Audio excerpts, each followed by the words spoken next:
Yeovowaktus, Hekuswiush, ístisḻa Kalnukwa, Heiltsuk Nukwa. Hello, good morning everybody. My name is ístisḻa, and I am from the Heiltsuk Nation. I am so incredibly privileged and honored to be here with you today on the traditional territories of the Musqueam, Squamish, and Tsleil-Waututh peoples. I was raised about an hour's drive from here, actually, in the traditional territory of the Hátuu Nation. And I was raised by my father and my mother, who is a second-generation residential school survivor. My grandmother, Mickey, was born in our family's homelands in Bella, where she was forced to go to residential school. And then later in her life, she fell in love with a non-Indigenous person, which at the hands of the Indian Act forced her to make an impossible decision: surrender the person that she loved or sacrifice the community she belonged to. In the end, she chose love, which at that time meant giving up her rights to live in her community and surrender her Indian status. She was considered enfranchised, which was a malicious word that implicated that there was a full acceptance into another community, but her reality was anything but this. From what my mother tells me, her and her mother, my grandmother, experienced extreme racism throughout their lives, where she told my mother that it's better to tell them that you're anything but Native, because you'll be treated better that way. But why am I telling you this incredibly, deeply personal story? It's to share one simple truth, that it is that same legislation, that same legal mechanism and the colonial lens of viewing our people that still governs the vast majority of Indigenous people's lives in Canada. The Indian Act is a tool with very twisted origins that has created a tight and choking grip on Indigenous peoples. Everything from our land, our children, and our own bodies has attempted to be desecrated, segregated, and attempted to be eliminated from this single act. And this reality for many and my matriarchs is a result of that same act trying to make progress toward this ultimate goal: to get rid of the Indian in the child and to erase us as a people. Me standing here before you today is a testament to that failure.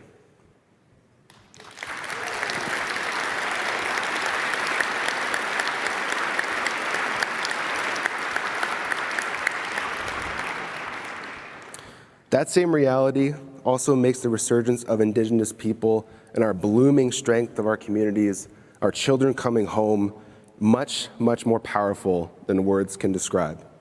We see Indigenous nations taking back their lands and their rightful place as a self-governing nation to create a better world for all people.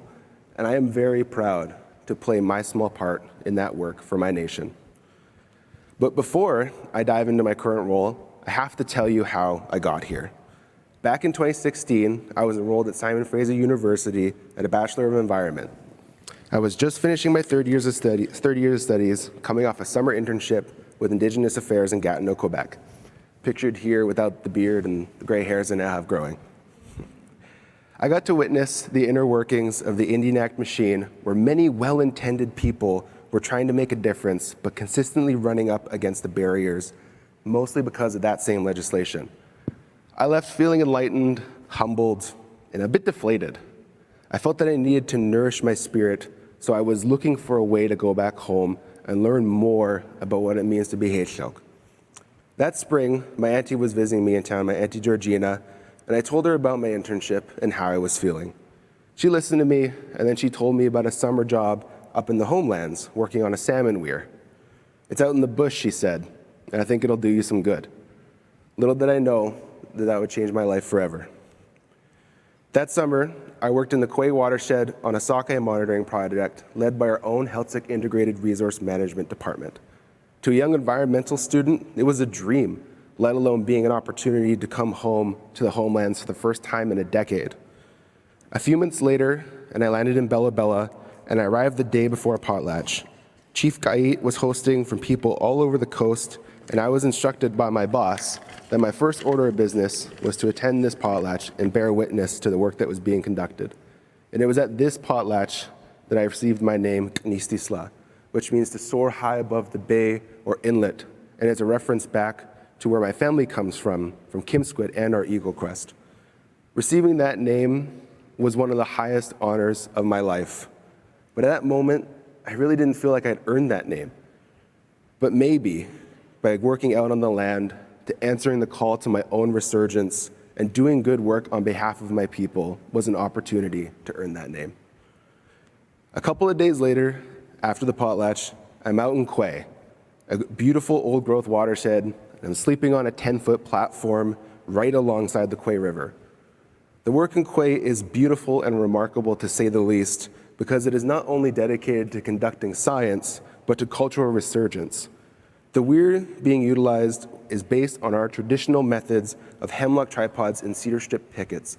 And this is a revitalization because this was a practice that was once outlawed for 100 years in our own territory. Quay is also special for another reason, because Cook's Project Society, a Heiltsuk-ran non-for-profit, hosts kids' cultural camps throughout each summer where our children are out on the land and learning our nuyum, our stories, our songs, and our dances. This interwoven practice within this space showed me just how caring for the land was caring for the people, and how the land takes care of the people. 4 amazing months went by, filled with teachings, hard-earned lessons, and of course, salmon. Throughout that time, I felt what I can only describe as an awakening in my spirit. I felt that the stewardship practices and worldviews I witnessed were something critical to solving the ecological crises that we see around us. I also learned that those teachings can be brought out of me, and that I can and should play my part. I now live in my homelands, and I've traveled 500 kilometers from there to be here with you today. Heiltsuk Nation resides in Vegh, ístisḻa, or Bella Bella as it's now more commonly known, and our nation consists of 5 tribes that have inherent jurisdiction over 14,000 square kilometers of territory. We are in the heart of the Great Bear Rainforest, the most biodense area in the world. We have cared for our Wahwisau, our territory, since time immemorial, and our nation and people have a profound relationship with the land that is drenched in respect for all of our Waktus, all of our relatives. This respect is upheld by our Gwilas, our laws, which guides how we conduct ourselves in right relations with all beings. It is an unfortunate reality, however, that many of our modern governing institutions have not been imbued with those same principles and practices that are found within our laws. After many successive generations of unchecked harvest, consumption, and emissions, we now face an ecological crisis exacerbated by anthropogenic climate change. And our world is changing all around us. Even with my own lifetime, I'm able to witness the impacts this has had on my people and territory. Every kumsista, every March, is our Heiltsuk New Year, just after the full moon when it tips over and dumps the herring all over our territory. And that milky white water you see there is the herring spawn coming back into our territory. It is a time of abundance as the herring come back to spawn their eggs and renew their annual gifts, creating an opportunity for all to feast. Our people since time immemorial have harvested some of these eggs by suspending kelp into the water column, creating ideal surfaces for the herring to spawn on. This is a sustainable fishery, as this represents a minuscule amount of surface area for the herring to spawn on and allowing for healthy herring stocks for future generations. In recent years, however, we've noticed a strange phenomenon occurring in our waters. Bryozoan have become much more abundant on the giant kelp that are harvested for this fishery, which is dragging them down lower and lower into the water column, reducing their photosynthetic potential. This means less healthy blades, which means less likelihood of quality spawn on kelp, which means a loss of access to cultural knowledge sharing, stories, traditions, social and kinship ties, and a major impact to our most significant communal and commercial fishery. It is because of this increase of ocean temperatures that we are seeing a greater amount of bryozoan on our kelp.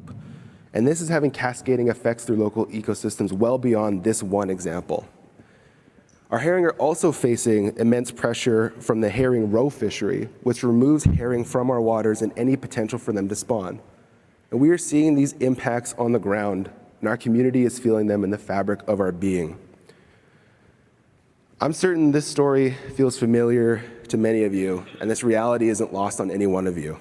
Doing the work of marine conservation today requires confronting ecological crises nearly every day of our lives.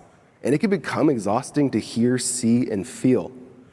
But we must never lose sight of showing up for our future generations and seeking out comprehensive solutions to these ever more complex problems. As we seek out the multitude of solutions required to solve this crisis, we should be eager and willing to breathe life into the practices that have created ecological abundance across the world. These practices, more often than not, are interwoven into Indigenous laws, communities, and worldviews. And it is my belief that one of the requirements of solving the climate change crises is to deeply embed the principles of Indigenous governance and stewardship into all levels of governance. Heiltsuk Nation has a 14,000-year-old track record of creating abundance in our territory. And it is not that we were never capable of obliterating entire ecosystems and species. We had many tools that gave us access to overfishing and unsustainable practices. But we have for countless generations made it a collective and deliberate choice to not harm our lands and waters. We can see this in our part of the world where halibut hooks could catch many of the large, slow-growing species in the area. Now, if you couple that with our large populations, 14,000-year-plus history, and expert knowledge of our territories, we were very capable of wiping out entire reefs. Yet the DNA evidence does not show this. In fact, middens from this part of the world show that consumption for shorter lifespan species, such as yellowtail and black rockfish, is far more prevalent. I find this really, really incredible because even amongst my elders, they're especially appreciative of long-lived species like yellowback and quilleye. And to me, this all demonstrates a conscious choice to be in right relations with our Wawaktus and harvest in ways that our Wahwisauch, our territory, could reciprocate and leave a better world for generations to come. Now, these same principles can be found in our fish traps, our fish weirs, our clam gardens, our estuarine root gardens, and all the other ways that we harvest from the land, with all of these practices being centered around our kuilas, our laws, to ensure that we did not sacrifice future generations for the excessive gains of today. There is a need for these same worldviews and principles to radiate out into many facets of our current life, and we are seeing great progress from Indigenous nations to create that needed change. One way this is happening is through the creation of Indigenous protected and conserved areas, where Indigenous peoples are finally able to breathe life into their practices within their own territory, while also asserting their self-governance and self-determination. These conservation efforts are also based in right relation to create marine and land abundance for the betterment of all people, and are a just evolution from the fortress conservation models, which all too often were responsible for the forceful removal of Indigenous peoples from sacred lands that they never surrendered. We have the opportunity to bring these principles and models to more of our waterways, especially with the work being led by coastal First Nations to bolster the decades of work in the Great Bear Sea and create future protection for our waters. This is all really good news, and it deserves to be celebrated. Yet we need to go well beyond IPCAs and conservation. We need the empowerment of Indigenous nationhood and sovereignty to become prolific in all facets of governance. And we also see Indigenous nations are leading this exact change. One of these pathways is the work of Indigenous leaders pushing Canada to adopt the United Nations Declaration on the Rights of Indigenous Peoples, and the work in this province to create the Declaration on the Rights of Indigenous Peoples Act. These legislative tools are the beginning of a pathway led by Indigenous peoples that will allow for the proliferation of intergenerational justice and abundance for the next 14,000 years. When we empower Indigenous governance, we empower ecological peace, and we create a better world for everyone. But empowering Indigenous nations and righting the wrongs of the past will be no easy feat, but it is a journey we must embark on. This is the heart of reconciliation, to create the relationship that was always intended by Indigenous people since contact, one based in recognition and respect. At the end of the day, we are all victims in a colonial world that has derived of any meaningful relation from our Wawaktus, our relatives that we share this earth with. And as we continue this journey of reconciliation, one of the most important spaces of creating a new relationship based on respect will be the ones between Indigenous governments and colonial governments. Heiltsuk Nation has embarked on redefining that relationship through our Háť cístut process, which means to turn things around and make things right again. This is the word we use instead of reconciliation because we didn't like the feeling of the implication that both parties had committed a wrong and they were coming together to resolve them. The Crown tried to eliminate our people for 150 years, and it may very well take another 150 years to achieve true Háť cístut. Nonetheless, we are understanding that neither one of us is going anywhere, and we are putting our best intentions into this process to make a better world for all our people. The Háť cístut process is a pathway for us to achieve our rightful place as a government with the authority, jurisdiction, and governance over our people and territory, our Vegh and our Wawaktus. And it is also an opportunity for us to close the gap with the rest of Canadians as some of the most economically impoverished communities within this country. In line with our Gwilos, we went to our people and asked them what they thought the most important priorities are within this space. And they came to 5 major areas: language revitalization, housing, economic development, self-governance, and marine and fish stewardship. We call this focus areas house posts to represent the significance of what this means to our people, because those are the beams, the structures that hold up the big houses in our territory. Through the Háť cístut process, with the support of the government of Canada and British Columbia, we have been successful in accessing $65 million for the 55 projects that you see on screen there. I am incredibly impressed with our nation and the work we have done, and our Háť cístut process is being used as an inspiration for many other nations who are embarking on their own self-governance journeys. And with these great strides is great progress being made, but we are not done walking this path. There is still so much more left to do. We still, as a governing body, need to be able to enforce our Gwilos within our own lands and waters fully. And by doing so, we are improving our local waters as we are the best caretakers for our territory. For example, our guardian watchmen are the most present enforcement body within our territories, while also completing important monitoring work such as invasive species removal, water sampling, eDNA collection, informing guests of local closures and culturally significant areas to respect, and so much more. These people are not only actively upholding our Gwilos, but our Lachwe, our authority and jurisdiction over our territories that has existed since time immemorial. And as these stewards receive greater enforcement capabilities, our guardian watchmen and the other facets of our governance bodies will continue to provide those amazing benefits to all people. We are living in a very different world than the one my grandmother grew up in. Yet those same legal tools that stripped her of her homelands and identity are still alive today, and our people are still impacted by this reality. We are making great strides, but it will truly take all of us in the same canoe, paddling together to make it to our destination of true reconciliation. All of the different initiatives I mentioned here are but a small example of what is out there and how Indigenous peoples are taking back their rightful places as governments. They all play a critical role in the well-being of our planet, as Indigenous peoples protect 80% of the world's biodiversity, despite being some of the least resourced communities. Indigenous peoples are also the least likely to contribute to climate change, but feel some of the worst impacts. But despite these challenges, we see Indigenous peoples all over the world coming up with creative solutions to solve some of the most complex ecological crises humankind is facing. We must remove the barriers and the colonial legacies from our institutions to empower these communities and their worldviews. We can no longer afford to ignore the voices and solutions of Indigenous peoples for the sake of intergenerational justice and for ecological peace. We must find our own pathways to Háť cístut, to our own meaningful reconciliation. And so as we share this time together, I encourage you to reflect on how you can support your own resurgence.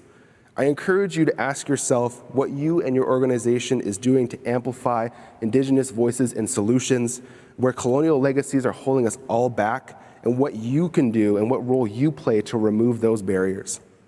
I'm also just one voice, so I encourage you to take the time to listen to the many Indigenous voices both in this space and in your journeys back home, to hear about their realities. It will take all of us to protect our oceans, our waters, and our way of life. And our canoe is big enough for all so that we can all ensure that our pale blue dot remains a vibrant home for the next 14,000 years. So pick up a paddle and let's get moving. Waska Eska. Good.